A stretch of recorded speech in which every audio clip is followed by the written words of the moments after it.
Hi everyone, my name is Jason Rotz. I live in Naples, Florida, and I'm building a 3,000 gallon aquaponics system. Okay, for those of you that are already subscribed, you kind of already know what's going on. For those of you who don't, I'll just kind of show you real quick what I got planned. And if you have any further thoughts on it, you can always go back to my older videos. I did do a Google SketchUp rendering of the planned end result, or close to it. But I have been working on it whenever I can.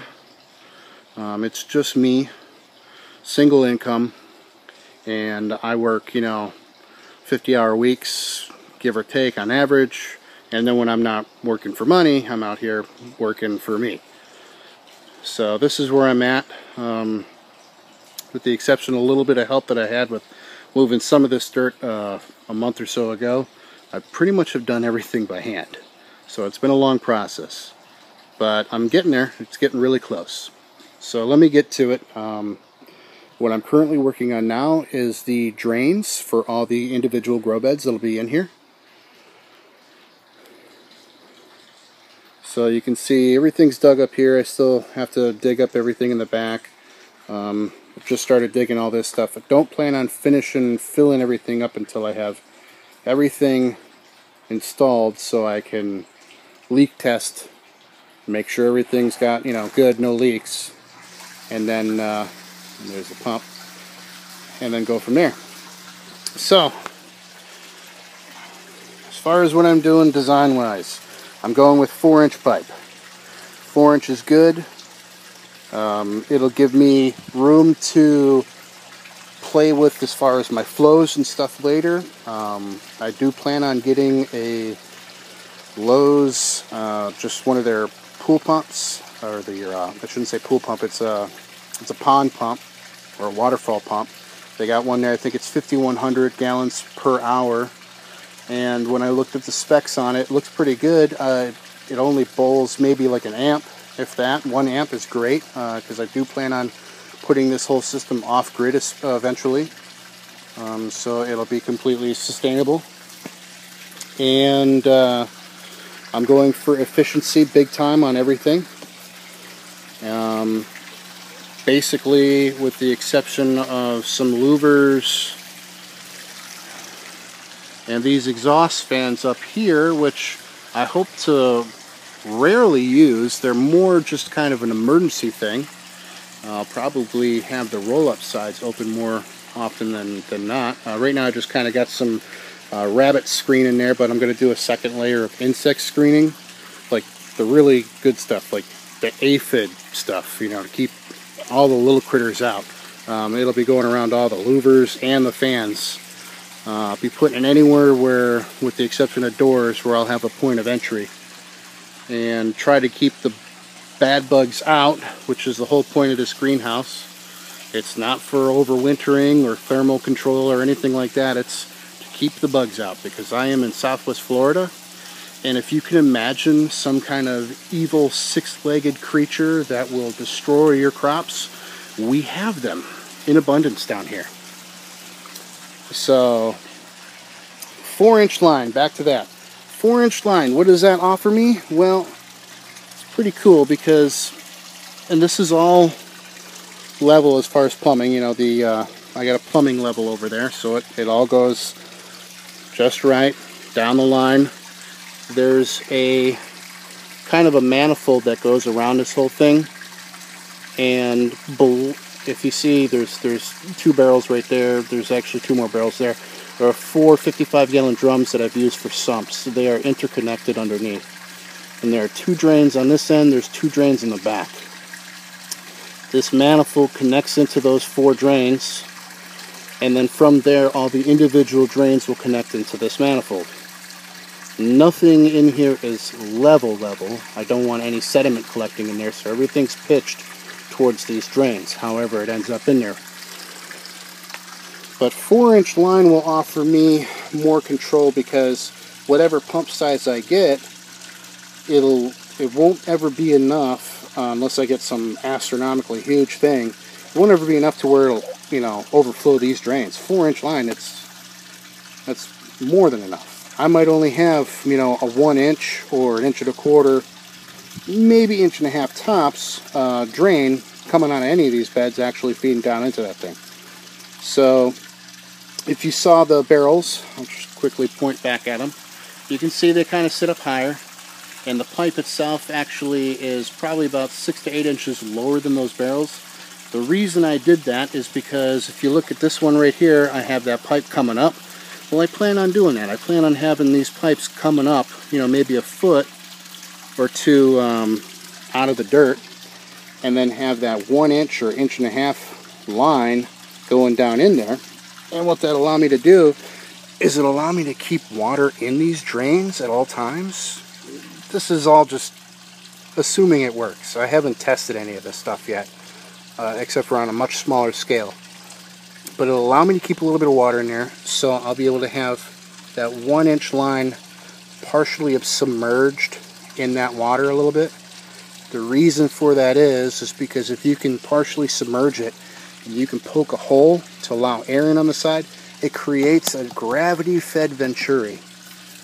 So basically, each and every single one of these drains will have a double action. You know, it'll work in two ways. A, it'll allow the water to return back into the sumps, and B, it's going to be agitated and oxygenated at each and every one of these drains. And there's at least 29 of them.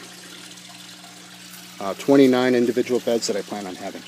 So it's great. I won't have to get air stones. There's no additional air pumps. You know, I don't have to worry about that as far as more power consumption. And then as far as having 4 sumps, well, sure, I might only have 1 pump in there. I may have 4 pumps, 1 in each. The reason being, if one fails, you know, I hit a button to swap out a couple of valves open and closing and put power onto a different pump, and boom, there you go. The whole system's back up and running, and then I can work on the bad one over there without interruption. And how am I going to do that? Well, I plan on using there's a hydroponics system from Growtronics. It should work for everything that I need in here. It should allow for me to pH control as far as doping. It should allow me to control the louvers. It should allow me to control the exhaust fans if I need to. I'll be able to maintain, you know, monitor the levels as far as the water levels, the ppms, the pH, the temperature. I'm trying to think of what else. The temperature of the ambient air in the greenhouse. If I add any, you know, circulating fans and stuff on these posts up here, I'll be able to control those. And it can all be controlled from your smartphone. And it's a really cool system. It's pricey, but you know, the way I figure it, if I can get this whole system up and running, it'll probably pay for itself in like 3 years. Just as far as groceries. And I'll have, you know, healthy, organic, GMO, chemical-free, you know, groceries available in my backyard at all times, which is absolutely wonderful. So that's where I'm at right now. I'm trying to think. I know there's something else that I wanted to say, but I'm forgetting. As far as the beds go, if you can look at the CGI video or whatever,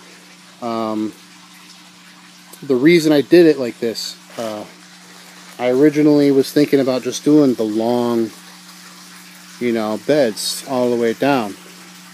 I wanted to break it up. I wanted individual beds so I can grow more varieties, so I can experiment with things. I'll be able to experiment with different grow medias, like, you know, for instance, I'll have 4 of the 2x4 beds in the back there, not including the large central bed that's going to be behind this tank. But that will allow me to try out different things. I might have coca peat in one, I might have perlite in another, hydrogen in another, and maybe just gravel or something else that I haven't even considered yet. And try out different grow mediums, and then, you know, rotate the crops through those things. Maybe certain crops might grow better in certain medias. And once I kind of figure that out, if it is such a thing, I'll know, hey, okay, this bed from now on, I'm just going to grow cucumbers and, you know, melons and stuff in it, because they grow best in whatever, and tomatoes in this one, and so on and so forth. It'll allow me to experiment. I'll have a couple of barrels here that are going to feed back into that central drain right there, and between those barrels I have trellis. The reason? I haven't seen anybody online growing grapes or anything like that. You know, kiwis, any kind of viney plants, passion fruit. As far as the viney fruits and things that are available, I'm going to try to grow that stuff in the aquaponics system. Same thing with, if you look at these corners right here, I'm going to have, you know, a 55-gallon drum there chopped in half. It's going to be, you know, for like a dwarf citrus tree. I might have like some Mayer lemons and some limes and some Barbados cherries and maybe, I don't know what else, some figs. And if you look back there, just in my little lawn trailer, I got some little bananas. I'm going to have the little 4-inch sweet bananas, the little dwarf bananas. They're going to be growing right here. And I know bananas do awesome in aquaponics. I actually grew a small banana plant in my bedroom aquaponics system, just a 55-gallon system. And in 6 months, I think it was, or it may have been only like 3 months, I'll have to go back and look. That thing doubled the mother it came from. Okay, it was just a little 2-leaf pup when I put it in there, and it was twice as big. I gave it away to a friend of mine now. It's huge. The thing got such a growth spurt from the aquaponics. So I know bananas will do good in here. Some of the citrus stuff, I know they like more acidic stuff. Well, we'll see. It's just a big experiment. If it doesn't work out, I'll plant it out somewhere in the yard and put something else in there. That's the great thing about this. But that is the plan. As far as along the edges and stuff, I'll probably have a couple of earthen beds. This will allow me to grow root vegetables, you know, your onions, your carrots, your potatoes, etc. I want to have those in here too. I want variety. I want to be able to grow all kinds of different stuff. So that is where I am. It's coming together. That's what does that make? Seven drains down. I got 22 to go, I guess. But yeah, hand digging.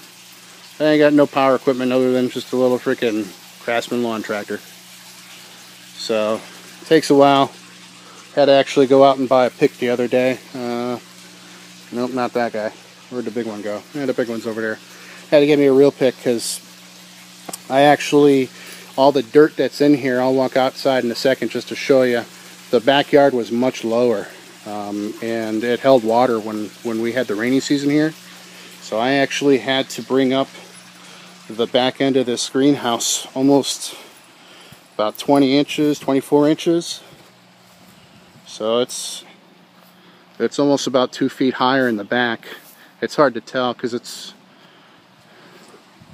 but you can see I had to bring it up quite a bit, and then I just about level with the front there.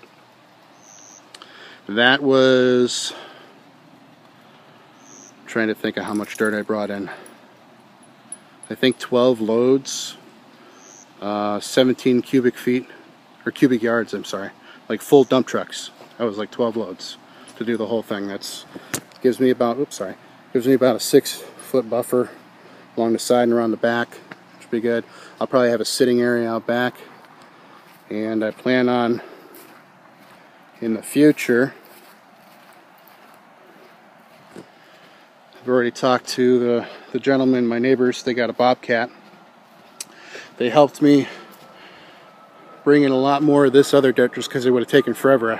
I was originally just doing it with that little lawn tractor and the trailer I got, and it took me I think a month or two, just every day, you know, maybe doing like 8 loads with that little thing, just to get rid of 2 of the first loads that I got. And then I rented a tractor and brought out, I think, like another 7. And then my neighbor had his bobcat and his little tractor, and he helped me do the final bit, which was really just all this stuff around the edges. I didn't plan on there being so much clay and gravel in this stuff. It makes for good foundation, but it's a real pain in the butt to dig through, which hence the pick. Looks like I'm running out of time and running long, so I'll do a part 2.